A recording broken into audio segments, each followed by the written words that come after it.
Welcome to Pizza Cult Books in our new location. I know what you might be thinking. Maybe this location looks oddly like not like a Manhattan storefront on a bustling street, but more like a two-bedroom condo in the middle of the country somewhere. Well, I just want you to know we do still claim our storefront in a very hip, like, Brooklyn neighborhood. Is that a popular place? Dumbo? Is that a thing? However, some of the recent rent hikes and other things have forced us to move temporarily. So we are, of course, still an extremely popular and metropolitan bookstore. However, temporarily we'll be relocated here. You know, part of the other thing is during this whole... it's been a little difficult to run like a brick and mortar bookstore, as you can imagine, because most people aren't apt to come in and risk their lives to get a book. I mean, I've read some books that I really enjoyed, and at the same time, sorry Cormac McCarthy, but maybe the best book I've ever read isn't worth dying over. In fact, I'm pretty sure about that. So anyhow, business has died down a little because people aren't insane. Or at least they're not insane for books! So what I'm going to do is see if we can't sell off some of this stock, even though our normal storefront isn't available right now. Speaking of bad books, and books that I don't recommend, books that maybe shouldn't exist, books that, kind of have made the world a worse place just by existing. Today I bring you Jurassic War, science fiction novel, or possibly science fiction novel Jurassic War? Not real sure. Kind of hard to say. I am confident that these are dinosaurs in this badly drawn, badly pixelated image, and they appear to be wearing a little bit more eyeliner than is typical of dinosaurs. But what are you gonna do? This is a book by Charles Hinton, who you do not know from books such as Agent Coldbeer, Agent Coldbeer on Assignment, Agent Coldbeer Part 2, The Bad Breath Vampire, The Racist Time Traveler, Get Him Off, Attorney at Law, parentheses, Pimp Law. Now, I will say this. I did enjoy Agent Coldbeer to an extreme degree. I highly recommend Agent Coldbeer. There are 2 episodes of Agent Coldbeer. The Japan assignment is good, but the other one, that's where you want to go. This is the one that involves having bulletproof jeans and a knife that shoots bullets out of the handle. There's nothing to dislike about it. I think I brought it to a book club one time. It was a hit. I think it was the best thing that I've brought to book club. Anyway, let's get down to Jurassic War. Jurassic War is much like a park you may have heard of, which is also pretty Jurassic. I'll read you the back. The back doesn't offer a lot of information in this 16 to 18 point font. And also normally where you'd have like the author's photo, you have the cover image from the front cover also with like an extra line at the top, an extra white line around the edge. An earthquake devastates Los Angeles, allowing thousands of dangerous dinosaurs to escape from a huge dinosaur zoo near there.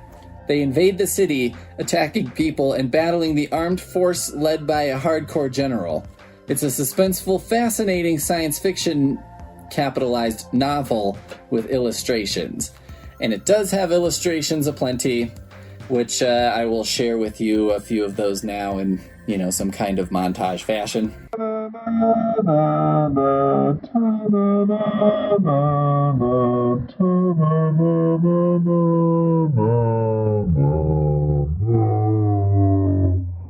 So here's your basic story. Got Los Angeles and they built a dinosaur zoo. I can't remember if it's like in Los Angeles or just off the coast or something. An earthquake destroys the enclosures and then the dinosaurs run amok in the city. So the military is called in to fight the dinosaurs, and they do so with a mix of bombing and sort of house-to-house combat against the dinosaurs.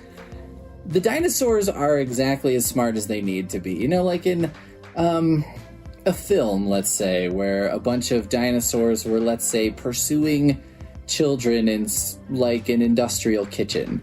You know, you would see the dinosaurs learn to do some things, like maybe open a door, or, but you know, they're still tricked by like a reflection or something like that, right? This is like, sometimes the dinosaurs are dino dumb. Sometimes the dinosaurs are smart enough to do things like pick up a rifle and fire it. Which happens. We can talk about some of the characters. The characters are not so much characters as they are character traits trapped in a fleshy prison of a human body. There's the mayor of Los Angeles, Mayor Cornball. There's a General Halfway, who is a black general, who everyone calls the Black Patton.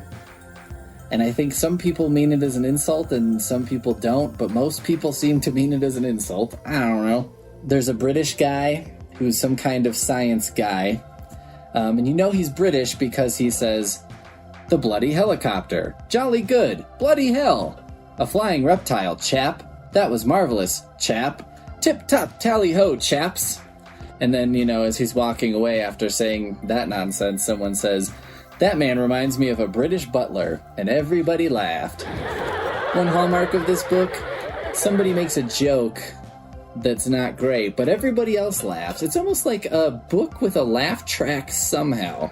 At some point, military guy is making fun of the UK guy, which should be a scene of like, tension, right? Because it's like, oh, this guy, Standwall, is making fun of the science nerd or whatever, and then it's like maybe they come together. You got your Will Smith, Jeff Goldblum in the Independence Day thing. Here's Standwall. "You should see him in civilian clothing. He wears ragged jeans and cheap sneakers." Halfway was still laughing. "How much do you think he pays for his sneakers?" "About $2, and the same for his jeans," Standwall joked. Everybody laughed louder. "A dinosaur dresses better than him," Halfway joked. The laughter grew even louder. Nails wiped tears of laughter from her eyes. "Oh, you guys." So, you know, it's hilarious because he is saying that he doesn't pay very much for his shoes and his jeans. Maybe the sign of a successful joke is that you don't have to signal to everybody like that's the funny part. There's a weird thing throughout this book where for some reason they're making this distinction between dinosaurs and pterosaurs, P-T-E-R-O-saurs. I don't get it. The whole time they're talking about dinosaurs and pterosaurs. Even in the introduction, in the Jurassic Kingdom, the meat eaters didn't dominate the pterosaurs, who weren't considered dinosaurs because of their power of flight. That is the opening sentence of the book.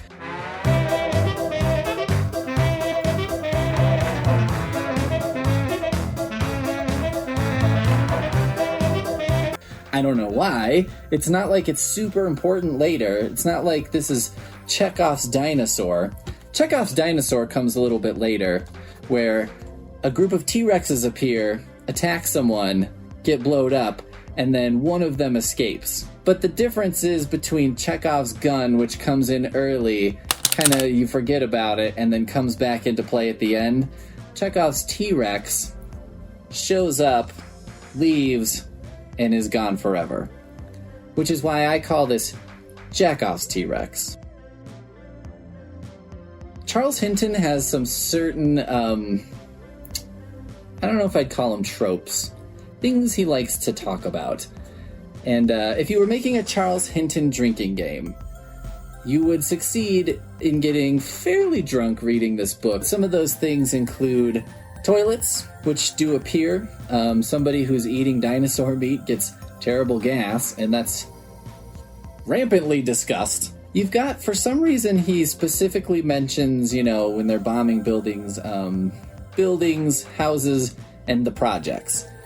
He's, for some reason, obsessed with the projects. I'm not sure why. I don't know what. It's not like the projects play a pivotal role in his books. They just appear.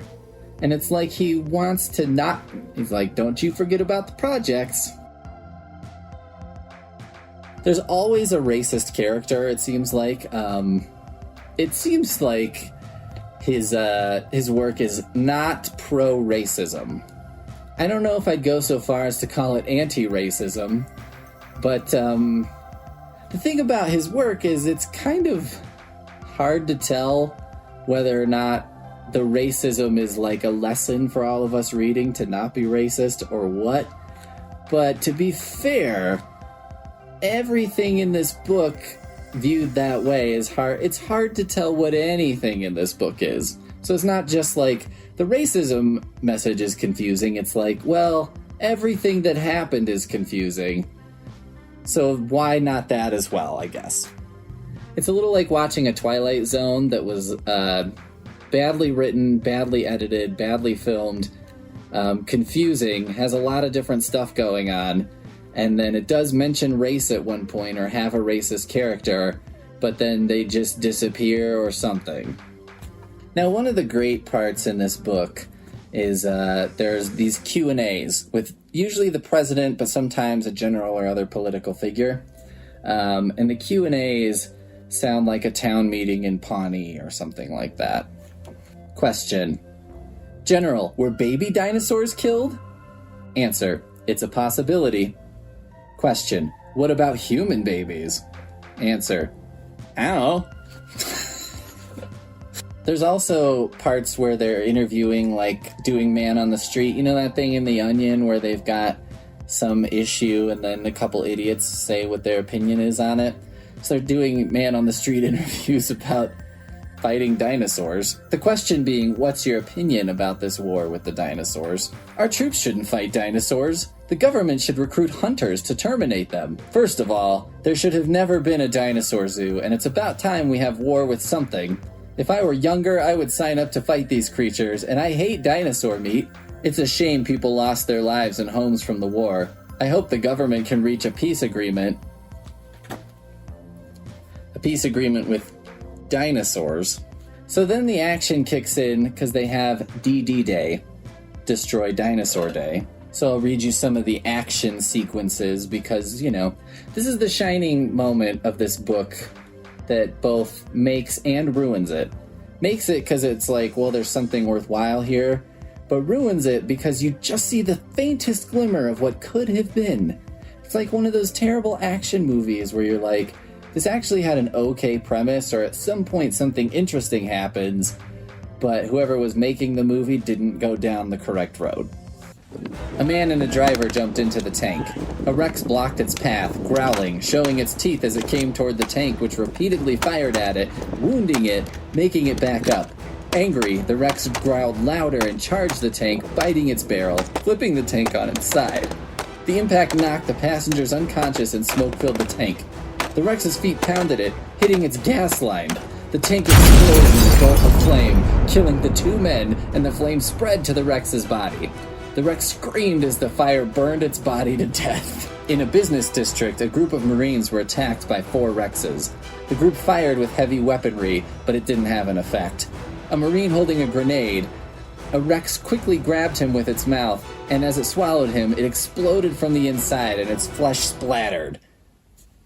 Now that is awesome. Alright, and then it just kind of erupts into utter chaos. Heading toward the bus was a pack of Coliphysiuses. They were similar to the raptors, but smaller. Terrified, a passenger looked out the window and shouted, "Dinosaurs are heading this way!" He and a few other passengers quickly ran off the bus and were chased, caught, attacked, and killed by the pack. Several of the passengers who stayed on the bus looked scared as they stared at the creatures. "If we don't get off this bus, they'll probably get in and we'll be eating," a passenger shouted. "Let me off this bus!" "You fool," the driver shouted. "Sit down. You saw what they did to the passengers who left." Panicking, the passenger punched the driver, making him fall from his seat. As he reached for the button to open the doors, he was shot in the back by a female who pointed her gun at the rest of the passengers and shouted, "I'm a cop! Stay in your seats!" Suddenly, from above, police helicopters fired at the dinosaurs. A few were killed by the spraying bullets and the rest scattered. The passengers and the driver cheered and thanked the cop for shooting the man. The helicopters landed and rescued everyone. End of chapter. So anyway, there's a bunch of dinosaur fighting. The end is a little bit like, it's very Blood Debts, where it just sort of ends, and then all of your heroes end up like going to jail, and then sort of not going to jail, and one of the people assassinates somebody. I don't fucking know. But there is a couple of the characters are apparently going to go to a new dinosaur land in Japan, and they have this little exchange. Sir, I miss the dinosaur zoo. Well, Larry, I do too. One is being built in Japan. I'm thinking about applying for the director position. If I get it, you can be my game warden again. Thanks, chap. But do you think this can happen over in Japan? I'm not God, Larry. I can't answer that question.